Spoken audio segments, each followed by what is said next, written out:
The golden light from the chandeliers danced across the wide marble floor.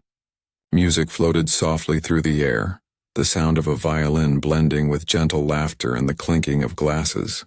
It was one of those fancy charity events where people came not to help the poor, but to show how rich they were. The guests smiled and complimented each other, but behind every smile was pride and hidden arrogance. At the back of the room stood a young black boy named Samuel. He was only 15, thin, with calm brown eyes that carried more innocence than the world deserved. He wore a white shirt and black vest, his uniform slightly too big for his small frame. In his hands he balanced a silver tray filled with glasses of sparkling juice. Every step he took was careful and quiet. He didn't speak much, but he noticed everything. The way people's smiles changed when someone richer entered. The way laughter stopped when power shifted. Samuel's mother had taught him to work hard and stay humble. "Son," she had told him before he left home that evening, "you may serve others, but never let them make you feel less." Her words echoed in his heart as he moved among the crowd, offering drinks, smiling politely, and whispering thank you even when no one looked at him. In the center of the hall stood Mr. Richard Hargrove, a man whose presence filled the room like a storm. He was tall, proud, and had the kind of face that demanded attention. His suit was custom-made, his shoes polished until they shone like mirrors. To him, people were tools, not souls. He believed power came from wealth and control, especially over those he saw as beneath him. Hargrove laughed loudly as he spoke to a group of businessmen. Every time he laughed, others joined in, even if they didn't understand the joke. His voice carried authority, and everyone made space when he walked by. Everyone, except Samuel. Samuel had just turned to serve another table when Hargrove came striding through the center aisle, too impatient to wait. Their paths crossed. Samuel tried to step aside quickly, but his arm brushed against Hargrove's sleeve. A single glass slipped from his tray and shattered on the marble floor. The hall fell silent. Every eye turned toward the sound. Samuel froze, panic flashing across his face. He immediately bent down. "I'm sorry, sir," he said softly, his voice trembling. "It was an accident. I'll clean it up." But Hargrove's eyes narrowed with disgust. His voice thundered through the room. "Do you not look where you're going, boy?" Samuel looked up frightened. "I didn't mean to." Before he could finish, Hargrove raised his hand and struck him across the face. The sharp sound echoed off the marble and glass. Samuel fell back, his cheek burning, his tray clattering to the ground. Gasps rippled through the guests. Some covered their mouths. Others looked away quickly, pretending not to see. No one stepped forward. No one dared. Samuel blinked hard, his eyes wet, but he didn't cry. His hands trembled as he tried to gather the broken pieces of glass. His heart pounded not just from pain but from humiliation. He could feel their eyes on him, some pitying, others judging. Hargrove adjusted his suit as if nothing had happened. "Maybe next time you'll learn your place," he said coldly. The words cut deeper than the slap. The music had stopped. The air was heavy, thick with silence. Samuel wished he could disappear into the floor, and yet far from the center of the room someone was watching. A man who had been silent all evening. His face was calm, but his eyes, dark and steady, had seen everything. His name was Dr. Elijah Carter. No one knew yet, but before the night was over, he would change everything, because real power was about to reveal itself, not in the man who struck out of anger, but in the one who stood up for justice. And in that quiet hall filled with pride and silence, a storm was about to rise. The sound of the slap still floated in the air like an echo that refused to die. For a few seconds, no one breathed. The violin player had stopped playing. The laughter had faded. Even the clinking of glasses had gone still. Samuel stood frozen, his cheek burning red where the man's hand had struck him. His lips trembled, but he didn't speak. The tray lay on the floor beside him, glass pieces scattered like small wounds on the marble. He wanted to pick them up, to hide the mess, to disappear, but his hands wouldn't move. Mr. Hargrove stood tall and proud, his jaw tight, his expression full of anger and pride. He didn't look sorry.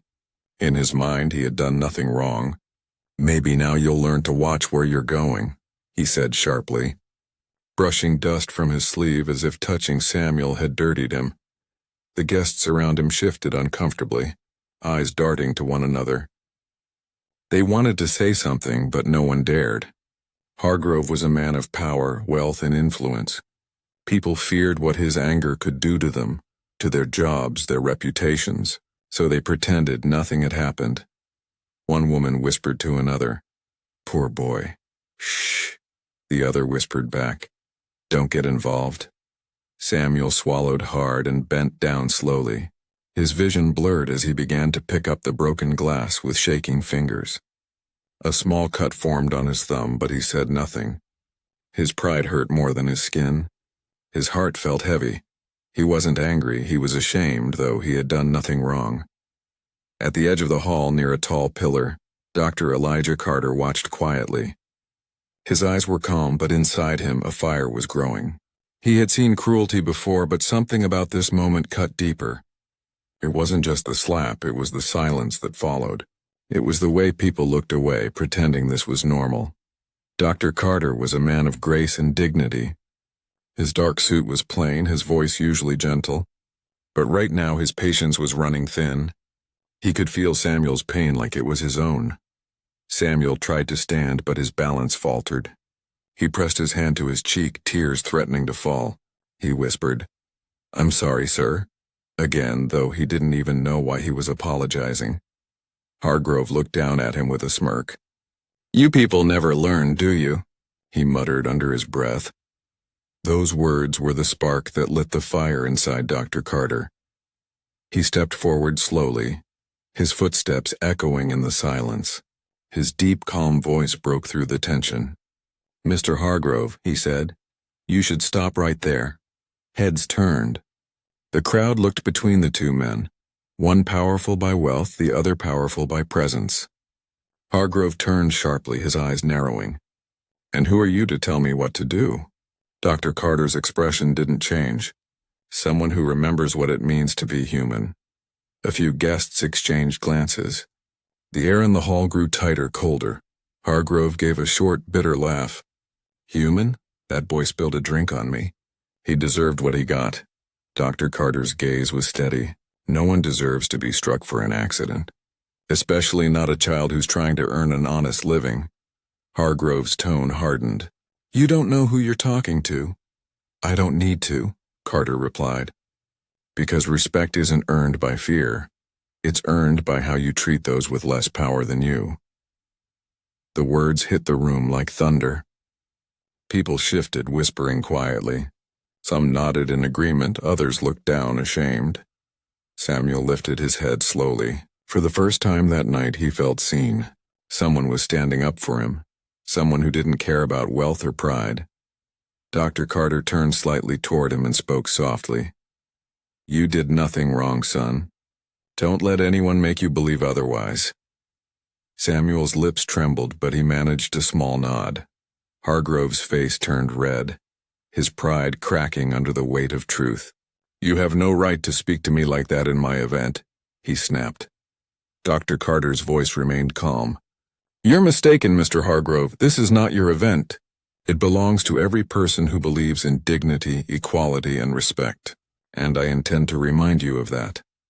The silence that followed wasn't fear anymore, it was anticipation. The guests could feel it. Something was about to change. The room that once worshipped money was about to learn the meaning of true power. Every eye in the grand hall turned toward Dr. Elijah Carter. He didn't raise his voice, yet everyone could hear him clearly. His calmness carried strength. There was something about the way he stood, tall, composed, unafraid, that made even the most confident people go quiet. Mr. Hargrove, red with anger, took a step closer. "You think you can lecture me in my own hall?" he said bitterly. "Do you know who I am?" Dr. Carter looked at him steadily. "Yes," he said softly. "I know exactly who you are. The question is, do you know who you've become?" A faint whisper spread among the guests. Some of them recognized Dr. Carter's name but couldn't believe he was that Dr. Carter, the scholar, the philanthropist, the man who had helped fund dozens of schools and hospitals. His name carried respect in every circle that valued compassion over wealth. But Hargrove didn't know. Or maybe he didn't care. His pride was too large to see beyond his own reflection. He laughed harshly. "Oh, so you're another one of those people who think they can lecture the rich about morals. Let me tell you something. Power belongs to those who have money, not to dreamers like you." Dr. Carter smiled faintly, but his eyes stayed firm. "You are wrong, sir. Power belongs to those who use their strength to protect, not to harm. Power that humiliates others is weakness pretending to be strength." A hush fell again. Even the waiters had stopped moving. Samuel stood quietly near the broken glass, listening. His heart was racing. For the first time, someone was standing up to the man everyone else feared. Hargrove clenched his jaw. "You're out of line." Dr. Carter took a slow step forward. "And you crossed the line when you struck that boy." There was something in Dr. Carter's voice. A quiet authority. The kind that didn't need shouting to be heard. He turned to the guests, his tone steady. "How many of you saw what happened?" he asked softly. "How many turned away?" The silence that followed was heavier than before. People looked down at their shoes, ashamed. No one dared meet his eyes. Hargrove scoffed. "Don't make this dramatic. It was just a servant. He should be thankful he even got the job." Samuel flinched at the word servant. He felt smaller than ever, like his worth had been reduced to the broken glass at his feet. But then Dr. Carter looked at him, and in that one glance Samuel felt seen again, as if someone finally understood his pain. Dr. Carter said quietly, "This boy is not a servant. He is a human being, and every human being deserves respect." A few people nodded slowly. One woman whispered, "He's right." Another man muttered, "It's gone too far." But Hargrove's pride refused to break. "I don't need a lecture on equality," he snapped. "People like you always try to make everything about race and morality. I run businesses, I create jobs, I make this city move." Dr. Carter's voice was calm but carried the weight of truth. "And yet tonight a young boy who works under your roof stood taller than you because he still has a heart." The crowd stirred. Some clapped softly. The sound grew, echoing off the walls. Hargrove's expression darkened. Dr. Carter turned toward Samuel. "Son, lift your head," he said gently. "Never bow to cruelty. The moment you do, you let others decide your worth." Samuel took a shaky breath and raised his head. His eyes met Dr. Carter's, and something powerful passed between them. Hope. Dr. Carter then looked back at Hargrove and said the words that would silence the entire hall. "Do you even know who you struck tonight?" Hargrove frowned. "A clumsy waiter," he said coldly. Dr. Carter took a deep breath. "That boy's mother works for the foundation that funded this entire event. She's the reason this charity exists, and he came tonight to help her, not for money but out of love." Gasps filled the air. People exchanged shocked glances. Dr. Carter continued, "You raised your hand not against a mistake but against kindness. And that, Mr. Hargrove, is something money can never fix." Hargrove stood speechless. The arrogance in his face faded slowly into uncertainty. Samuel looked down, tears in his eyes, but this time they were not of shame. They were of pride and relief. And somewhere deep inside that hall full of pride and fear, a small light of truth had begun to shine. The storm was not over, but the tide was beginning to turn. The hall had never been so silent. The golden lights that once shone proudly now felt dim, as if ashamed to witness what had happened. The guests who once stood tall now shifted uneasily, guilt written across their faces. Mr. Hargrove stood in the middle of it all, breathing heavily, his pride wounded by Dr. Carter's calm words. He could feel control slipping away, like sand through his fingers. The eyes that once looked up to him now avoided his gaze. Dr. Elijah Carter stood still, his presence powerful yet peaceful. He didn't raise his voice or demand attention. He simply commanded it. His calmness was louder than any anger could ever be. He took a slow step closer to Hargrove. "Tell me, Mr. Hargrove," he said quietly, "what does power mean to you?" Hargrove let out a short laugh, though it sounded forced. "Power?" he said proudly. "Power is respect. It's control. It's when people listen to you, obey you, and know their place. That's what power is." Dr. Carter looked at him for a long moment, then shook his head gently. "No," he said, his voice deep and steady. "That's not power. That's fear. And fear dies the moment courage walks in." A murmur rippled through the crowd. People began to whisper, glancing at one another. Some nodded softly, agreeing. Samuel stood near the wall, still holding his cheek. His eyes followed Dr. Carter's every word, every gesture. For the first time in his life, he saw someone challenge injustice without shouting, without hate. It felt like watching the sunrise after a long night. Dr. Carter turned slightly to the guests. "You all saw what happened here," he said. "A young boy working hard trying to do his job was humiliated in front of you. And what did you do?" His voice softened, but it carried deep sadness. "You looked away, because it was easier to stay silent than to stand up." Heads dropped. People who had once smiled proudly now looked ashamed. A few women wiped their eyes. Hargrove crossed his arms. "Enough of this drama," he said sharply. "You're making a scene over a small mistake. He spilled a drink, for God's sake." Dr. Carter's gaze hardened slightly. "No, Mr. Hargrove. You made a scene when you raised your hand against him. You turned an accident into cruelty. And what's worse, you tried to make him feel like he deserved it." The air grew heavier. You could almost hear hearts beating in the silence. Hargrove's pride cracked a little. He looked around, seeing that no one was on his side anymore. But still his ego pushed him to speak. "You don't understand how the world works," he said bitterly. "You think soft words can fix everything? Respect must be earned." Dr. Carter nodded. "You're right, respect must be earned. But not through fear, through compassion." He took another step forward. "True respect is not demanded. It is given freely to those who deserve it. Tonight you lost yours." Hargrove's lips parted, but no words came out. The truth hung in the air like a mirror he didn't want to look into. Dr. Carter turned back to Samuel and extended a hand. "Come here, son." Samuel hesitated, his eyes wide. Slowly he walked toward Dr. Carter and took his hand. His fingers were cold, trembling. Dr. Carter smiled gently. "You did nothing wrong. Accidents happen.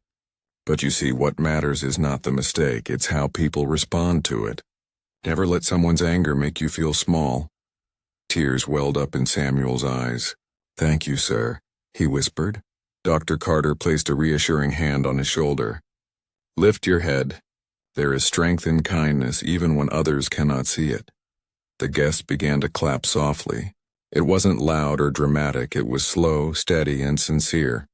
One by one, the people who had been silent started to stand, clapping for the boy and the man who reminded them of what dignity truly meant. Hargrove looked around, watching as the applause grew louder. The power he had once felt now belonged to someone else, someone who didn't even want it. Dr. Carter turned to him one last time. "You wanted people to see your power, Mr. Hargrove. Now they have. And they've also seen what real power looks like." Hargrove lowered his eyes, his voice lost in the noise of truth and justice that filled the room. Samuel stood taller beside Dr. Carter, no longer just a waiter in a crowded hall, but a symbol of quiet strength. And for the first time that night, the room didn't feel heavy anymore.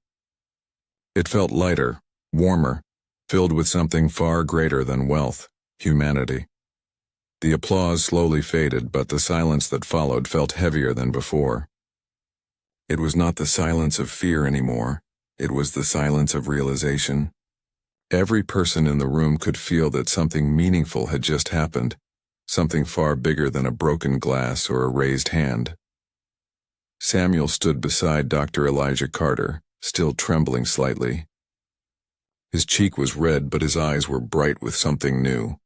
Hope. For the first time that night, he didn't feel invisible. Mr. Hargrove, on the other hand, was breathing fast. His pride was shattered, and he didn't know how to fix it.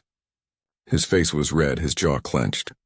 He looked at the people around him, the same people who once flattered him, who used to laugh at his jokes and follow his lead. But now, they looked away. No one wanted to stand beside him anymore. He pointed a finger at Dr. Carter. "You think you can walk into my event and embarrass me like this?" he said loudly, his voice shaking. "You don't even belong here." Dr. Carter looked at him calmly. "You're mistaken," he said softly. "I was invited here tonight to speak." The crowd gasped. Murmurs spread like wind. A woman near the front whispered, "He's the guest speaker?" Another man added, "He's the one who funded this foundation." Hargrove blinked, confusion flashing across his face. "What?" he asked, his voice smaller now. Dr. Carter nodded slowly. "Yes, Mr. Hargrove. This event, this foundation, and the scholarships you spoke about earlier, all of it was made possible by the program I helped create." The words hit like lightning. The people who had been watching silently now understood. The man Hargrove had just insulted, the one he had tried to humiliate, was the very man who made this event possible. Hargrove's shoulders dropped. He looked around helplessly as whispers grew louder. His arrogance melted into fear. I didn't know," he said quietly, his voice cracking. Dr. Carter sighed softly. "That's exactly the problem," he said. "You never ask. You never look beyond what you see. To you, this young boy was just a waiter. To me, he is the reason I do what I do. Boys like him are the future you keep trying to ignore." Samuel's eyes filled with tears.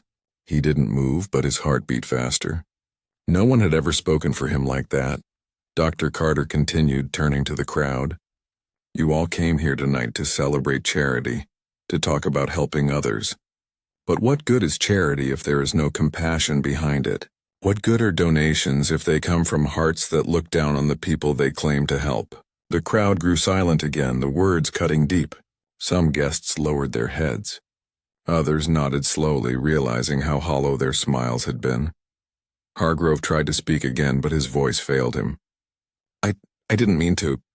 Dr. Carter looked at him, not with hate, but with disappointment. "You didn't mean to hit him?" he asked quietly. "Or you didn't mean to be caught?" Hargrove swallowed hard and looked away. Dr. Carter took a step closer. "Mr. Hargrove, real power is not found in the size of your house, your car, or your company. It's found in how you treat people when you think no one is watching."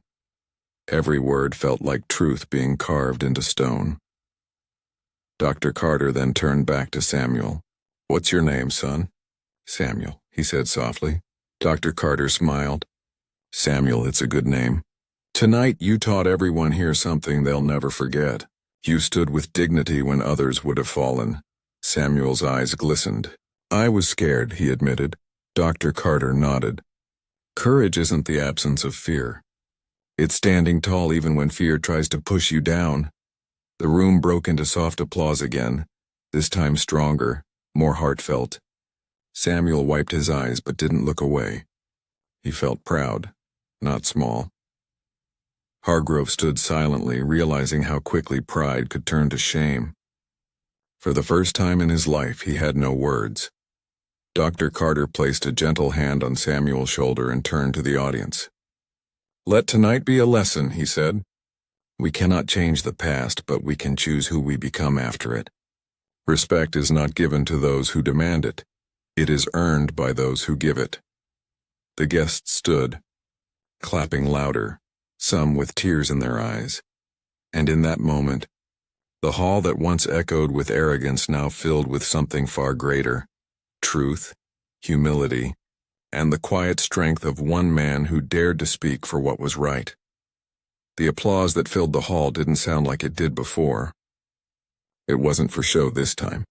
It came from hearts that had finally understood something true. The rich and powerful people who had once stood silent were now clapping with tears in their eyes. Samuel stood beside Dr. Elijah Carter, still overwhelmed by everything that had happened. His hands shook slightly, but there was light in his eyes now. a quiet courage that hadn't been there before. Dr. Carter turned to him gently. "How are you feeling, son?" Samuel hesitated, his voice small. "I don't know, sir. I feel strange. Everyone's looking at me now. Before I felt invisible. Now I feel seen, but I also feel scared." Dr. Carter nodded with understanding. "That's normal. Sometimes when the truth finally comes to light, it feels heavier than the darkness. But you must carry it with pride. You did nothing wrong tonight, Samuel." Samuel looked down, tears welling up again. "When he hit me, I wanted to cry. I wanted to run away. But I remembered my mother's words. She told me to never let anyone make me feel less." Dr. Carter smiled softly. "And you didn't. You stood your ground. That's strength. That's what real bravery looks like." The crowd listened silently, touched by the exchange. Many of them felt ashamed of how they had looked away when Samuel was hurt. Now they watched in silence, learning from the simple conversation between a wise man and a humble boy. Meanwhile, Mr. Hargrove stood a few feet away, his face pale. The pride that once made him stand taller than everyone else was gone. His chest felt heavy with regret, though his lips couldn't form an apology yet. Dr. Carter finally turned toward him. "Mr. Hargrove," he said calmly. The older man didn't respond at first. His throat felt dry. When he finally spoke, his voice was low. "I was wrong." The words surprised everyone. They didn't come out proud or defensive, they came out heavy, like stones falling from a burdened heart. Dr. Carter looked at him kindly. "Admitting a mistake doesn't make you smaller. It makes you human." Hargrove nodded slowly. "I forgot what that felt like," he said quietly. He looked toward Samuel, guilt clouding his eyes. "I'm sorry, son. I shouldn't have hit you. I let my anger speak for me." Samuel looked unsure. He didn't know whether to accept or stay silent. He turned to Dr. Carter for guidance. Dr. Carter said gently, "Forgiveness is not for the one who hurt you, it's for your own heart. It lets you walk forward without carrying their mistake." Samuel took a deep breath and nodded. "I forgive you, sir," he said softly. Hargrove's eyes filled with tears. It had been years since anyone had shown him such grace. "Thank you," he whispered. The guests watched, moved by the scene. It wasn't the kind of drama they had expected at a charity event, but it was the kind of truth they needed to witness. Dr. Carter spoke again, his voice calm but strong. "Let this moment be remembered not for shame but for change. Every one of us has a choice. We can use our position to hurt others or to lift them higher." He turned to the audience. "Tonight I saw how quickly power can blind us. But I also saw how compassion can open our eyes again." The room filled with silence once more, but this time it was peaceful. It was the silence of reflection. Dr. Carter looked at Samuel and smiled. "What are your dreams, son?" Samuel hesitated. "I want to study, sir. I want to become a teacher. I want to help children like me believe they can be more." Dr. Carter nodded proudly. "Then you will, and I'll make sure of it." The boy's eyes widened. "You mean—" Dr. Carter smiled warmly. "Yes, Samuel. I will personally sponsor your education. You've earned it with your heart, not your grades." Tears rolled down Samuel's cheeks. He couldn't believe what he was hearing. The crowd began to applaud again, louder and stronger than ever before. In that hall where pride had once stood tallest, humanity finally rose higher. Mr. Hargrove wiped his eyes quietly. The lesson had been hard, but it had reached him deeply. And Samuel, once just a waiter with a trembling tray, was now the symbol of strength, courage, and grace. As the night drew to a close, the people didn't just remember the event, they remembered the boy, the man who stood up for him, and the truth that echoed in every heart. Real power doesn't strike down, it lifts up. The night had ended, but its echo stayed alive in every heart that had been there.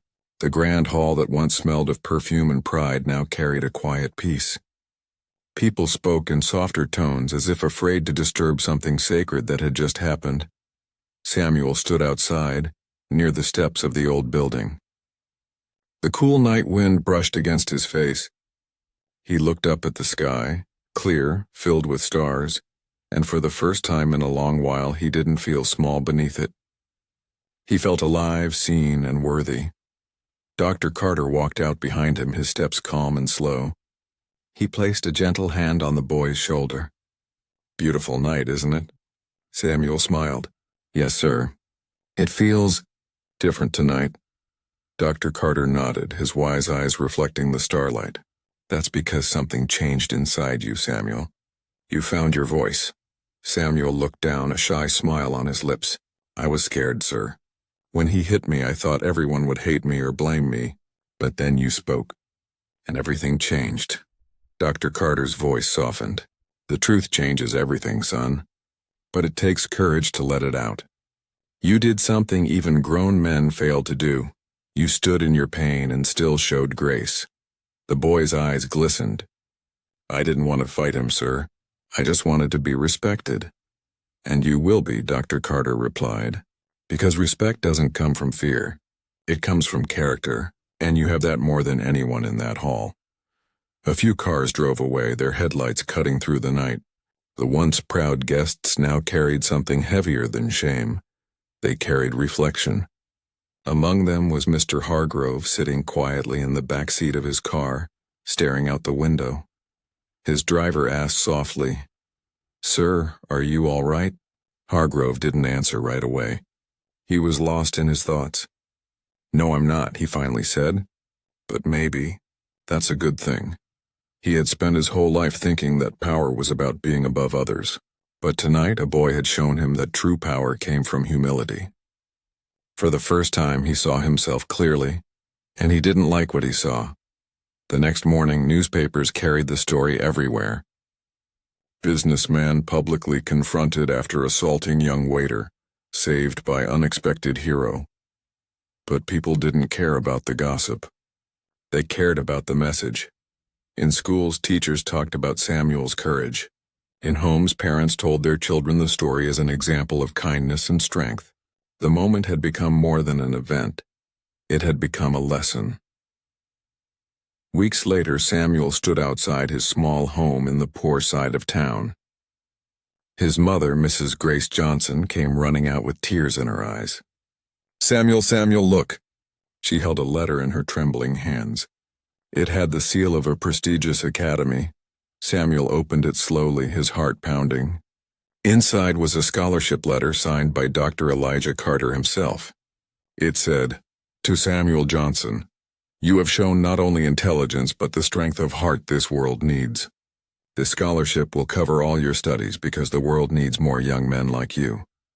Samuel couldn't stop crying. His mother hugged him tightly. "I told you, my son, God sees everything. He saw your pain that night and he turned it into light." Samuel whispered, "I'll make you proud, Mama. I'll make him proud too." And he did. Years passed. Samuel studied hard and became a teacher just as he had dreamed.